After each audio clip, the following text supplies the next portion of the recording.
I have read many self-help books, and somehow none of these rules presented by these books stick with me. My guess is that some of these rules are just too complex or too much as a first step. Over the years, I have realized that I don't have to follow someone else's rules.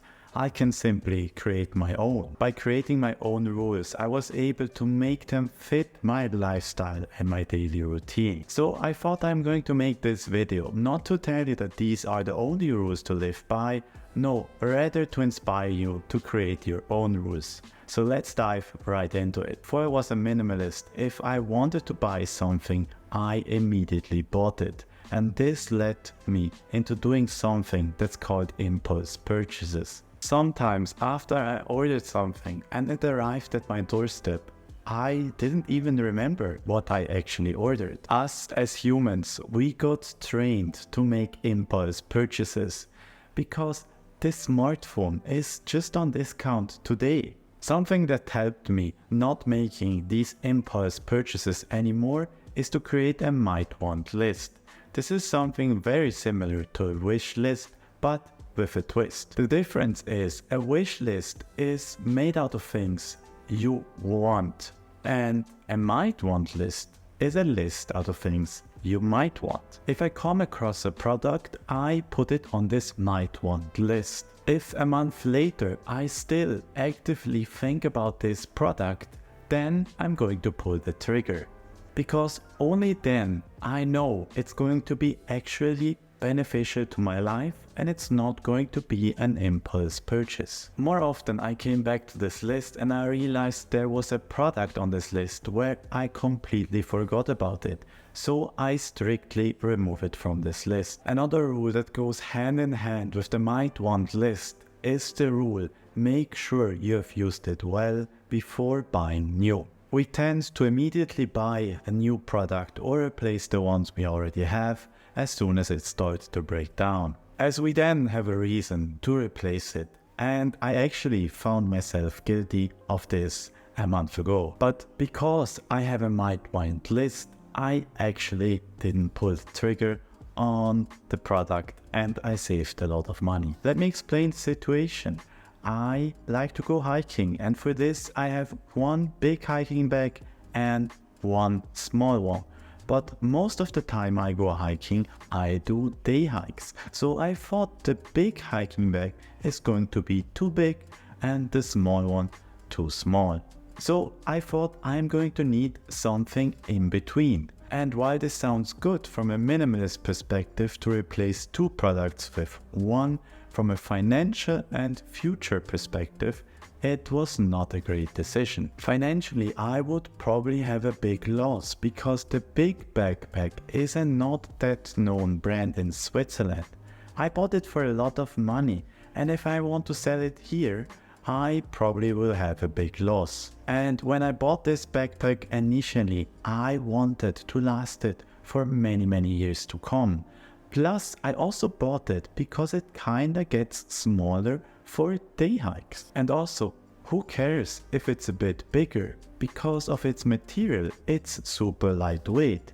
And I have actually used it for day hikes many times and it worked perfectly fine. So I threw the idea out of the window and I haven't thought about it anymore till I actually made this video.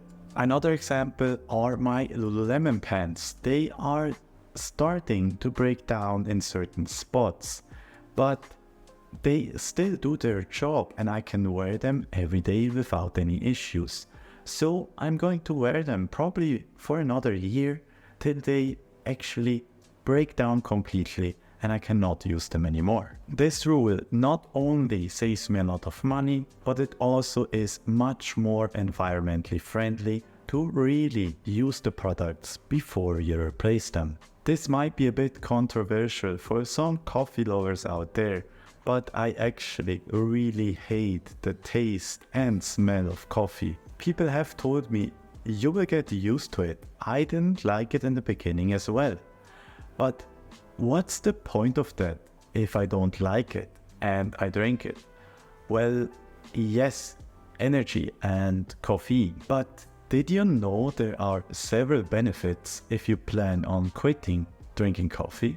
The acid from coffee creates an imbalance in your stomach, and it makes it harder for your stomach to absorb nutrients. So basically, if you quit coffee, you will feel healthier in your stomach. People can actually get addicted to coffee, or if they go without coffee for a long time, they experience headache. Coffee boosts your energy, but once it wears off, you are going to feel very low.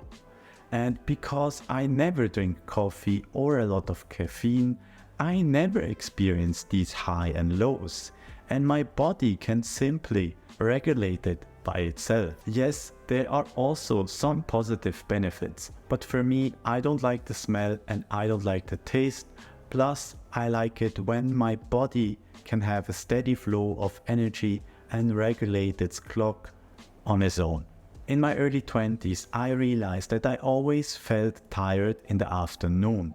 My body simply made it till lunch, and then it experienced an insane low. This made it really hard for me to get any work done after noon. I then started to adjust my sleep schedule. I started to going to bed earlier. This gave me an extra 2 hours of sleep, which makes up now about 8 hours of sleep a day. And this change of my sleep routine helped me to increase my energy levels, and I was now also energized in the afternoon. Of course, I also experienced days where I feel a bit lower on energy than other days. That's completely normal. This also helped me to wake up early, and my most productive time frame is in the morning. I now wake up at 5 a.m. and I have around 6 hours till 11 a.m. where I feel the most productive of my day. In addition, previously I always felt that on the weekends I was finally able to sleep and catch up on the sleep that I missed during the workdays. But with this adjustment of my sleep routine, I don't have any issues waking up at 6 or 7 a.m. during the weekend as well. These 4 rules are such a strong part of my daily routine and my lifestyle that they aren't really rules anymore. And I think that's exactly the point. You should create rules that fit your lifestyle and your routine so that it's easy to follow them, but the benefits are huge. I'm super curious if you think any of these rules are beneficial to you, or if you know other rules that improved your lifestyle and your daily routine.